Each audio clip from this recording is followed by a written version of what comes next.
Hello there. It's been some time between YouTubes. I have no particular excuse. I've gone through a bit of a not so much a roller coaster, but I've been through a steady sort of experience of trying to understand what different people's perspectives are and what the actual what the truth and the reality may actually be. It's been incredibly overwhelming to hear the mainstream media and the sort of the common understanding of what we're experiencing at the moment, and most particularly because it's my son is in the video with me now, and my daughter is reluctant to make an appearance. However, she may well decide to, as children can change their minds very quickly. But the thing is, I'm really concerned because I've increasingly noticing that people are not as convinced as what they really need be to allow these incredible sort of changes to be forced upon them. And on the one hand, I'm discouraged, but on the other hand, I'm encouraged because these very same people are enjoying the benefits and the real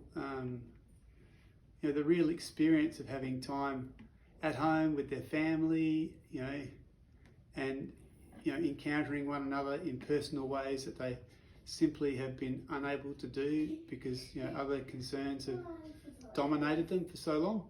And there's a great, there's some really wonderful, beautiful things that are happening. And at the same time, we need to understand that's not always the case. There's another, for every family in that position, there's a family in another position, which is that they're overwhelmed by the circumstances.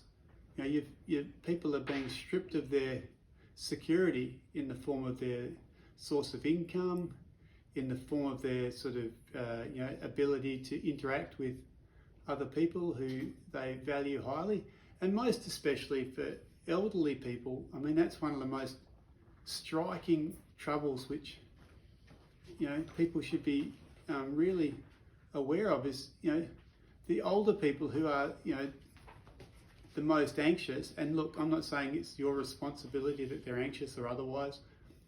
People are responsible for their own responses, not to fold back on the word, but what happens to people is according to what they know. And what I'm saying is we need to try and establish what we know according to some sort of substantial baseline, not some sort of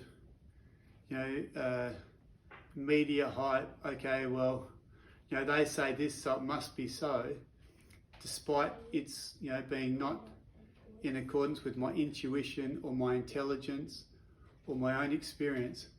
We need to take responsibility for ourselves in a way that we understand. In taking responsibility for ourselves, we're taking responsibility for our family, for our community, for our social network, for our society, for our government. And we need to give feedback which is consistent with that truth that we understand. So for me, and the most wonderful thing about, I don't mean to exclude any people who don't have children, but one of the most wonderful effects, I guess you'd say, one of the most wonderful blessings, if you like, in the spiritual terms, or if you simply say benefits, enjoyments, is that children are very consistently grounded. They're not carried away by all sorts of abstractions and different ways of thinking. They're very concerned about what they're experiencing immediately. Now, I'm sure there are a lot of parents who are enabling their children to engage with the situation. In fact, I know it's the case because it's just been Easter and it's been wonderful. We woke up in the morning There's things on the doorstep, you know, and incredibly artistic, you know, labour-intensive works of, you know, just goodwill and neighbourliness, and, you know, where other children in the neighbourhood who remain nameless, or, you know, they go under the pseudonym of the Easter Bunny, have done these beautiful things. And, you know, in my situation, and I won't take credit for it myself directly, but Susan, or you know, I shouldn't mention names because it's internet, but, you know, my children have been encouraged and helped and supported in making their own little contribution to their immediate neighbours and community. I just think, you know, like, those things are real. Susan, what are you doing? Listen, so yeah, what I'm saying is, you know, the world we live in is not changed. It essentially is not changed. However, it's become a very important time for us to consider what has changed. And what has changed is an awareness that Susan Rayner, it's an awareness that we ought to have of how we are responding to other people. Now, you know, all the things that I enjoy about this peacefulness and this, you know, the serenity, so to speak, is really lovely. You know, there's no traffic. It's incredible, and it's autumn weather, change of season, and all these things are really wonderful. But at the same time, you know, it's very present to me that there's Susan, please stop, sweetheart. I know you think it's funny. At the same time, I'm very aware of the fact people aren't having the same relaxed response. Names on the internet. I beg your pardon, Liam. Oh, I can't believe I said that. Better put Gary Bob up. Gary Bob's back. We've actually had to make a special trip to get Gary Bob from our address, which I won't mention. And I lost my place now. But what I'm saying is, you know, everyone needs to just really accept that, you know, their own experience of it is of great value, but at the same time, you know, we need to really engage with how this is going to roll out in the immediate term, because there are a lot of places that are having a lot of trouble right now because of this, and in the longer term, you know, I'm hearing a lot of stuff about, you know, and people use the term Nazi and all the rest of it, and they talk about Gestapo and all these other words which sort of, they sort of connote, or they engender all these really negative feelings. But there's a lot of trouble because people are really not able to manage themselves. They're reporting on their neighbours. You know, there's all this sort of, it's us and them. It's, you know, it's become the gulag. You know, it's really, you know, people are becoming very concerned. I mean, I'm concerned because, you know, I'm fairly straightforward. As far as I'm concerned, if I see somebody and I love them enough to talk to them, I will tell them what I believe is the case. However, only after leaving them do I consider, it just occurs to me, well, that might get me in trouble because, you know, it shows to some degree that I'm dissenting, if you like, from the mainstream. I'm saying, well, I don't agree with, you know, the way that everything's being handled. And that, you know, it's a double-edged sword, because on the one hand, I think it's wonderful that people have this opportunity to be, you know, jerked into becoming awake, understanding how much, you know, how much their you know, tacit agreement, their passive, you know, manner of just accepting the way we're presented with reality contributes to the overall reality of all of us. And to the people who are inclined to report neighbours for going and doing this or doing that when they believe they should be under some sort of, you know, self-isolation regime, or, you know, whatever else the case is, those people need to really consider, you know, like, what does it mean to have a real relationship with your neighbour? You are going to live with these people, you know, as long as you live within that, in that address and within that community. You know, you got to some degree, you have to understand it's really important what happens to you personally within the context of your community, within the context of your neighbours.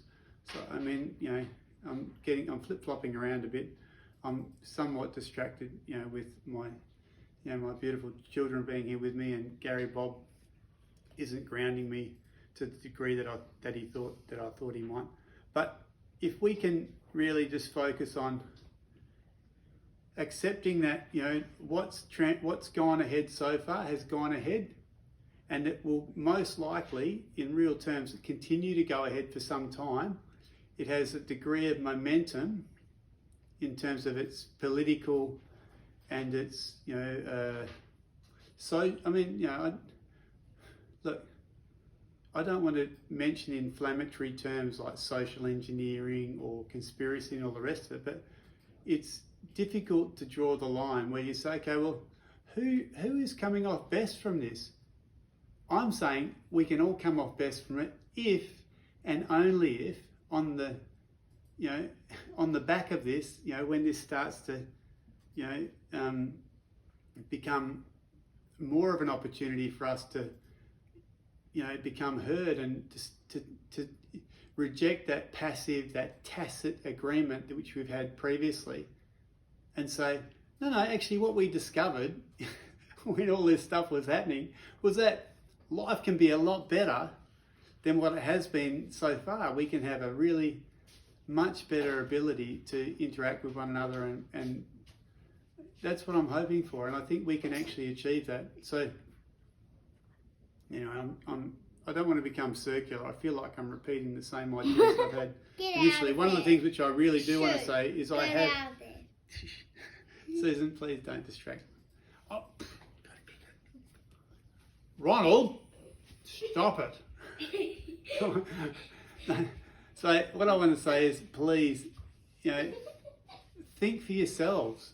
Please consider reality.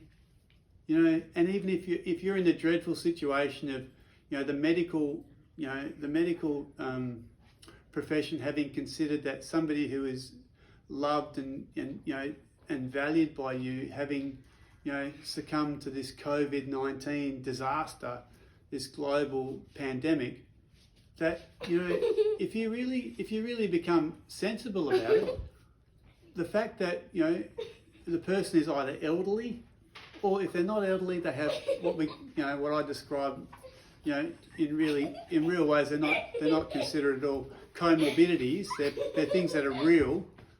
Think about those things and do the right thing in terms of understanding what is happening to us right now.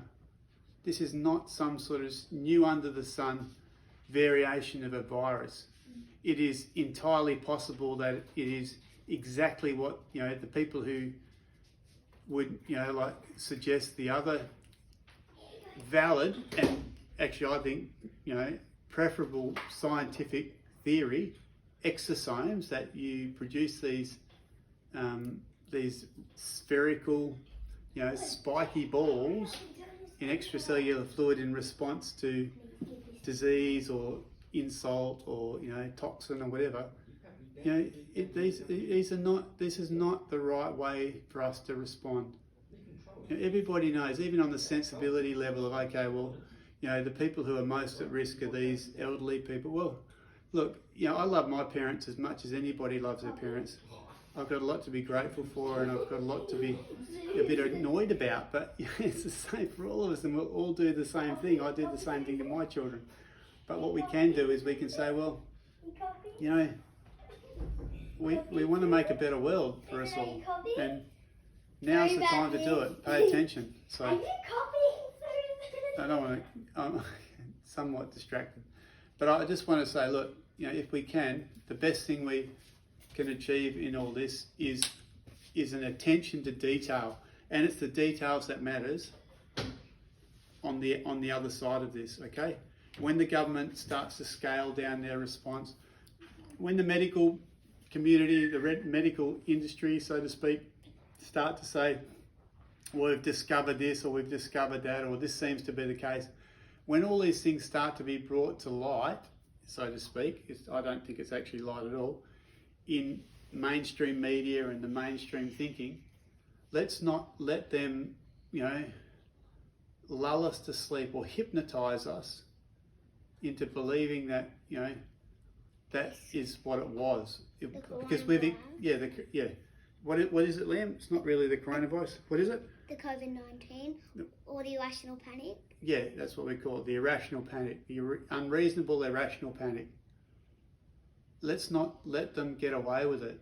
It's not about them getting away, it's not us and them even. Let's just wake up to, I hate that term wake up, because let's just be aware that we have great potential now, more potential than we've ever had. Let's just follow through and, engage and be as,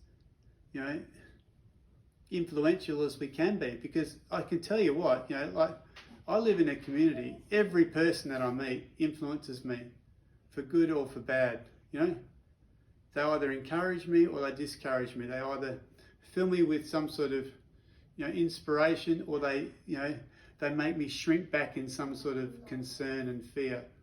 What I want everyone to be able to do is to say, well, this is not true.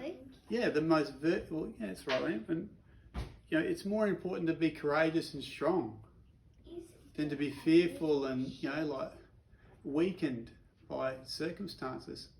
If we can just encourage one another, just be strong, just take this opportunity, we can do great things. Well, it's responsibility. It is our responsibility. Thank you very much. No names mentioned. It is a responsibility, because we have a responsibility. And now ourselves. Yeah, I'll talk to you again soon, hopefully. Sooner than later. I must admit I've gone off air for some time, and Susan's making a guest appearance. Sorry, Roger, Ronald, whatever your name is. Listen, look, My name I want to say goodbye. There's no Roger. one here to sign up. Susan, can you push the button? Oh, Ronald, push the button on there. Thank you. Is it off? Okay, thank you. Taking videos of my feet. Taking videos of my feet. Taking videos of my feet. Taking videos of my feet. Shut it down now.